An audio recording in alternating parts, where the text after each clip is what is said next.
Hello viewers, Murray here with Murray's Mobile Mechanics and welcome to the channel. Today I'll show you how to replace the radiator on a 2010 Mercedes-Benz ML350. This is the one I've done a bunch of suspension work, upper control arms, lower control arms, which is the front struts, the rear shocks, and the rear CV axle and the transfer case. So today I'll show you how to replace the radiator, and let me flip the camera and walk you through. So that's our vehicle right there. So the first thing you're supposed to do is make sure the car is cold enough for you to open up the radiator cap or the coolant reservoir cap. In my case, I'm using a coolant pressure tester kit like this one. Find the right adapter. This is my right adapter for this vehicle, and I've already pressurized the system.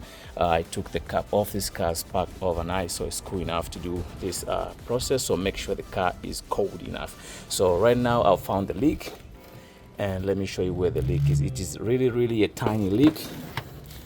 I don't know if you're able to catch it on camera, but it is right there on the actually radiator. So let me see if I can focus right there. So let me pressurize it some more so that you can see how much the tiny spray is. So let me do that and then I'll bring you guys back. Hello viewers, so I have pressurized it some more and you can see right there. I don't know if you can see, that's the spray right there. That's a coolant leak. So that's how you actually find a coolant leak on any other vehicle, and that's how you get it. So definitely I like this kit because as long as it's an external leak, you are going to catch it. It's not going to miss it. So right now we are going to depressurize the system and go from there. Hello viewers, so right now I'm under the vehicle and our draining point is supposed to be on the driver's side.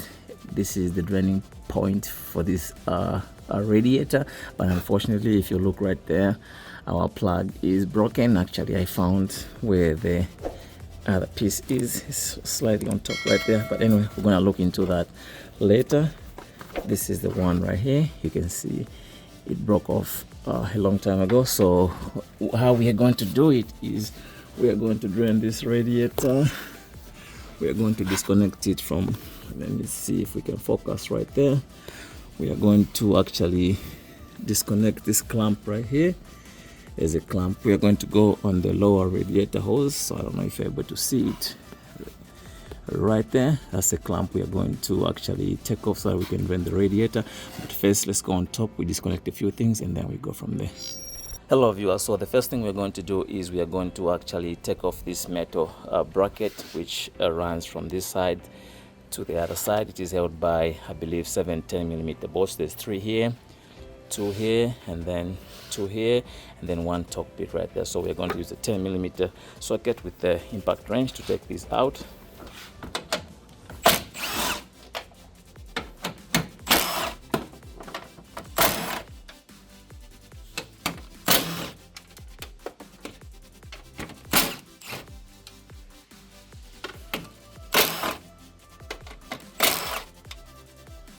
Once we take those out, we are also going to take these plastic clips. This is for the air guide.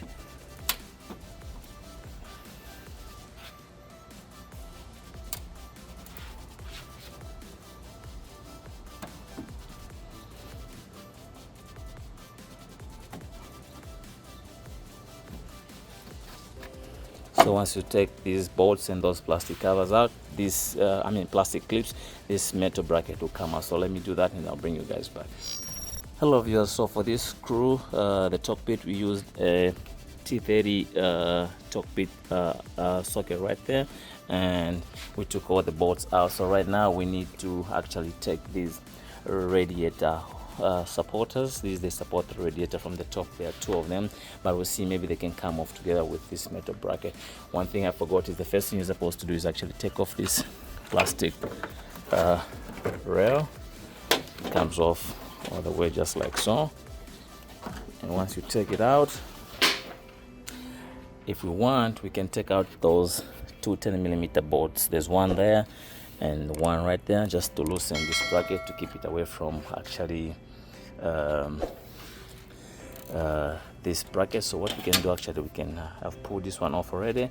We're gonna pull this one just like so, and then we can take this one off, and then we can try to separate that and see how it's gonna go. So the first thing we're going to do is pull this out, and what we are going to do next is we use a 10mm socket.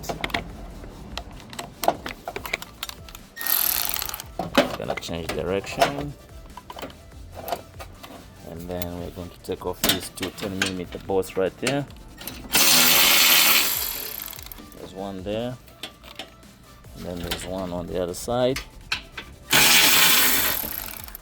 So what we are trying to do is just to see if we can separate this bracket just to make it free enough. We'll put the bolts right there, and then we'll try to raise this bracket to see if it will come off with these radiator hoses, and actually it does. So what we're going to do is we are just going to squeeze it to the side. If you look down here, there's a cable that passes through. I don't know if you're able to see. There's a cable that is passing through right there. I'm gonna take it off camera and I'll bring you guys back. Hello viewer, you can see I've taken off the metal bracket, and this is the cable I was telling you about. It is connected to this bracket, and it is secured by these clips right there, 3 of them. And this is what I was saying, you can take these out, but since they came out together with the bracket, we'll leave them just like so. And what we are going to do right now is disconnect the electric connector, which is for the fan. All you have to do is, I don't know if we can catch it on camera, but you can just press on the sides, squeeze, and then pull. Very easy. Once you take that out, and now we can actually take the two 10mm bolts holding the radiator fan. There's one right there. These keep falling, so I'm trying to be careful. And another one right here.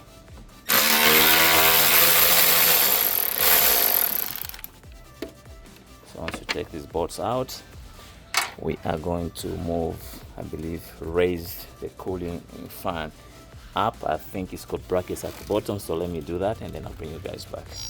Hello viewers, so for the cooling fan, all you have to do is just use a little bit of effort and then just pull it a little bit harder, and it should come off just like so. Just wiggle it side to side, and it should pretty much come off just like so.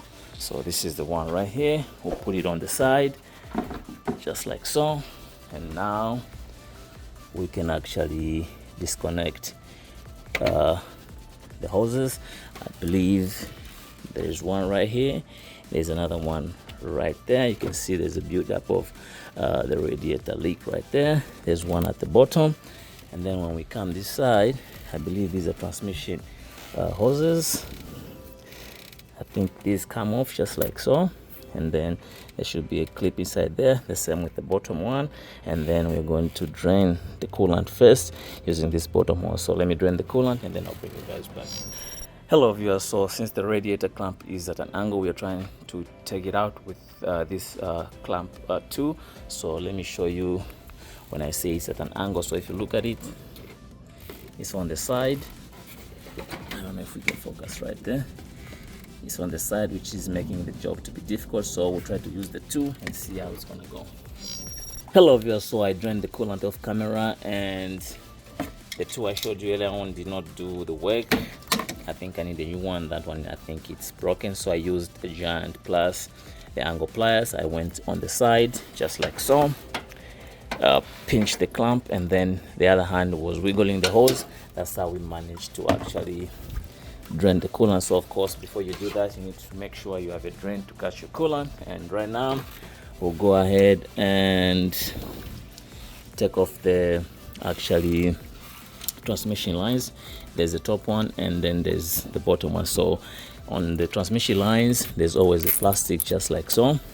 All you have to do is just wiggle it, it comes off, and then there is a metal clamp right there, tiny one. So use a tiny pick tool to take that out and then pull the line. So I'm gonna do that and then I'll bring you guys back. Hello viewers, so I'll show you how to do the top one. It's gonna be the same process with the bottom one. So all you have to do is just wiggle this plastic cover and it comes off, And I don't know if you're able to see, but there's this tiny clip right here. You need a tiny screwdriver like this one. Make sure you don't lose this clamp. You can see this is the one right there. I'm gonna pull it off.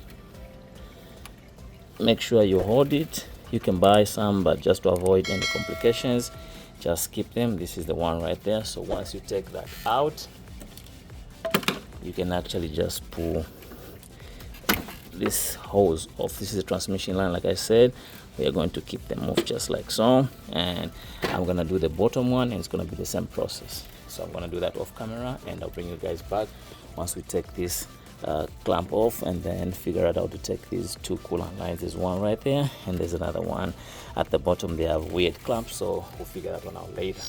Hello viewers, so I managed to take the clamps off. So these are special clamps, and I think you need a special tool to actually take them off. And then when putting the new ones, you need a special pliers, which I do not have. And to take them out, I just use this tiny screwdriver. I just went underneath right here. This plugs onto right here. I just went underneath and then flipped it, and then it came off. So I believe these are power steering lines. So we are going to use the spark plug trick. So once we actually make sure you have a drain first, and then before you take this off, you can see this is super tight right there. We need to actually break it loose. Just wiggle it just like so, and once you wiggle it, and then you can actually take it out. So the way we take this out is just by pulling it, and it's pretty tight because of the clamp used. So we'll keep wiggling until it comes off. This is super tight, so it's coming out. So what we're going to do is immediately it comes off, we're going to block it with the spark plug, just to make sure we do not lose the power steering fluid. So it has to be a simultaneous situation right here. So make sure immediately you pull it out like so, you block it. Make sure you flip it and put your spark plug right there, so that you do not lose any transmission fluid. So the top one is secured. It's going to be the same process with the bottom one. You can see right now this one is dripping actually power steering fluid, but it's coming from the radiator, so no worries about that. We are going to top off some power steering fluid before we actually set this car to the customer. So right now I'm going to do the bottom one. It's going to be the same process, and then I believe the radiator cools the power steering fluid. It also cools the transmission fluid. You saw earlier on, it's going to be the transmission fluid lines from the radiator, and it cools the engine. So that's what the radiator does on this vehicle. So I'm going to do the bottom one off camera, and then we're also going to take this one off. This is the one that goes to the coolant reservoir. So we're going to take it off, and then we go from there. Hello viewers, you can see we got the bottom one out as well, and now it's time to actually take this one off. This is pretty easy. All you have to do is just use the pliers, just like so.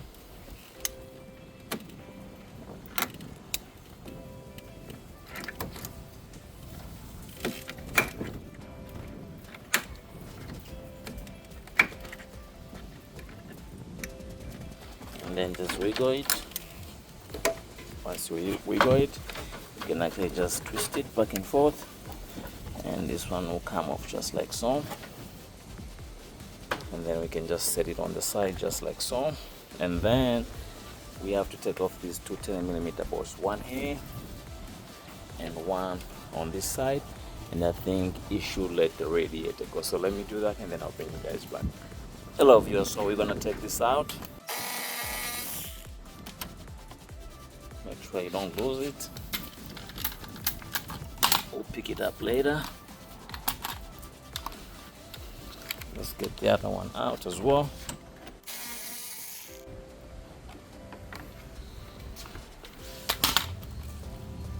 We are going to put these bolts right there so that we don't lose them, and then the radiator should be free from actually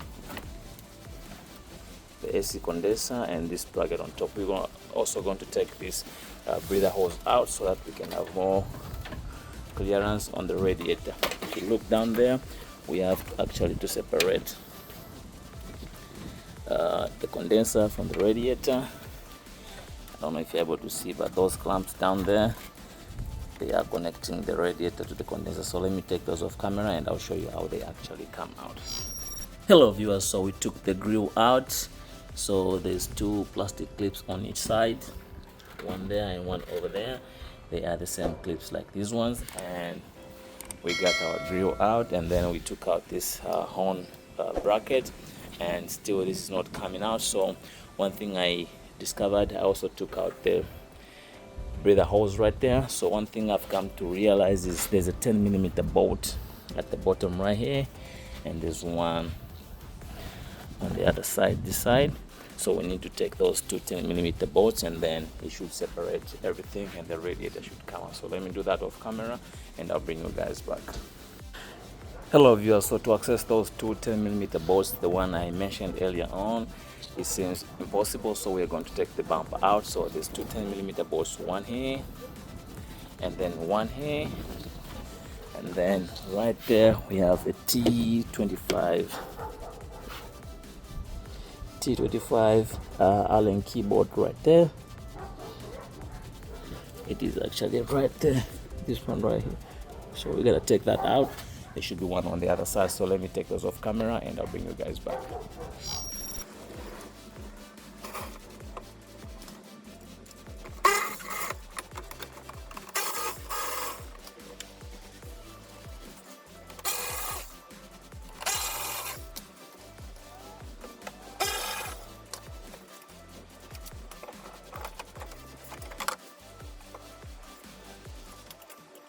Hello viewers, so last night we stopped at some point because it was getting late and we were not getting anywhere, we couldn't see.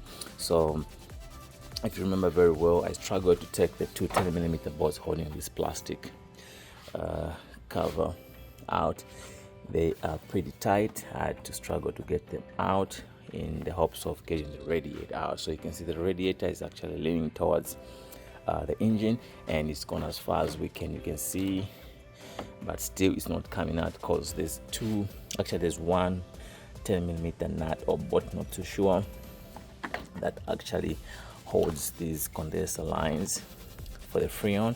So I was like, I need to take the bumper out, and I did a little bit of research on how to take the bumper out. I went on YouTube, and I think I went to Mitchell Pro Demand. Nothing much is said about how to take the bumper out, so I'll show you how. So what I did was, in the hope of just having access to that 10mm bolt, which is hidden down right there, I was like, you know what, let me take the driver's side wheel out. I used the 17mm socket with the impact wrench right there, 5 lug nuts, I think they are right there, and then I took the fender hole cover right here.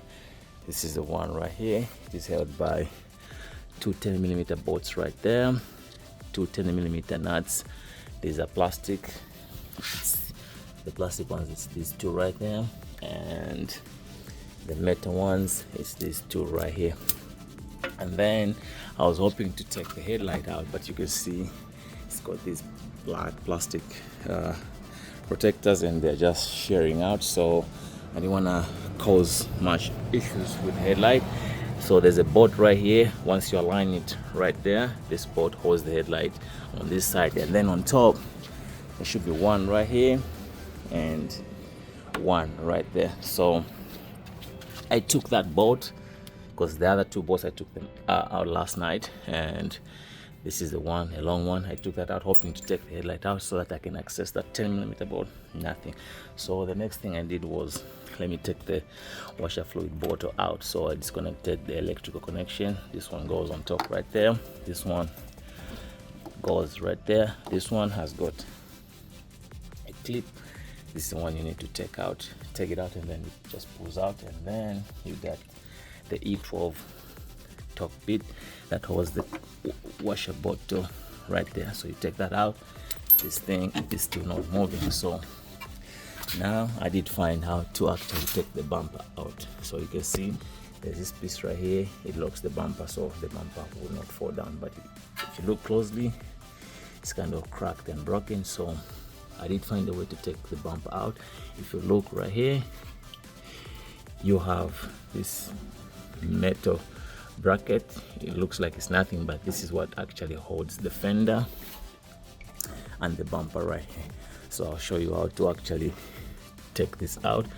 I use the screwdriver just to pry it from there, and once you do that, you can see this is what locks it. So if you look closely right there, there's a ridge right there, and this is where this part goes in first. Once it goes in there, and then once you slide it straight, it locks it. Now once you take this bad boy out, you can see your bumper just moves out just like so. You can see our bumper now just moves out. So we'll do the same on the driver's side, and then we can see how to get to that 10mm nut or bolt. So I'll bring you guys back when I get to that. Hello viewers, so right now I'm under the vehicle. The bumper moved, which created a little bit more space. So there's a bracket that connects from right there, this one. It also connects to right here. So the bracket goes in this way and then comes and connects to right there. So I did take the bolt out as I was trying to take the washer fluid bottle out, and then I took that 10mm bolt out. I don't know if you're able to see it, but this one right here, I took it out and took the bracket out, and then I used my 10mm socket with ratchets to loosen the bolt that I was telling you about. This is the one that holds the freon lines coming to the condenser. So this bolt is out, so right now I'm gonna go back on top and then figure it out to wiggle the radiator out. So let me do that, and I'll bring you back on the other side.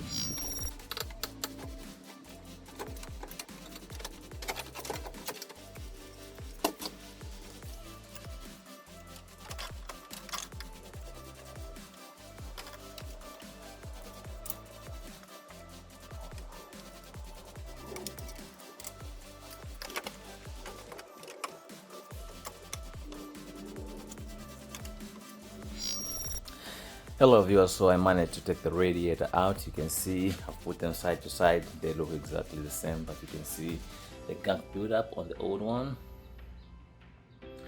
That's not pretty good, and you can see the new one looks exactly the same. And this is the packaging for the new radiator. It's CSF, and the part number is right there, 3458. And basically what's remaining right now, I'm going to go ahead and put this radiator back inside the vehicle off camera, because basically the way I took out this radiator is the opposite orientation of how you are going to put it back in. So let me do that, and then I'll bring you guys back once everything is put back together, and then we bleed the system. Hello viewers, so I just finished putting everything back together. You can see everything is back on, the grill, the lights, and all the bumper mechanism right here. We got the tire back on as well, so everything is back on, and you can see everything is connected. The transmission hoses, the coolant hoses, everything is on, and I just topped off coolant, and this is the coolant we're using. You can see European vehicles, antifreeze plus coolant 50/50, and you can see right there Mercedes-Benz pre-2014 includes hybrid vehicles. You can also use this in the Audi, Porsche, Volkswagen, BMW Mini, Dodge Sprinter, Freightliner Sprinter, Jaguar, Land Rover V8 and diesel, Saab, Volvo, Tesla Smart. What's up, man? How you doing? You good? Sorry about that. Just concluding the viewers, and I got company. I got my two sons, Mr. Dumi right there and Mr. Liche. What's going on, guys? When I say hi to the video? All right, so sorry about that viewers. So definitely everything is back on. You can see right now I filled up my coolant right there. So we are going to actually just run the car. We'll leave the cap off, which is right here, to let the bubbles come out so that we bleed the system, which is the cooling system. And basically that's all it takes to replace a radiator on a 2010 ML350 Mercedes-Benz 3.5 liters V6. Thanks for watching. Please subscribe, like, and share for more tips and on how to fix your vehicle. We'll see you on the next one.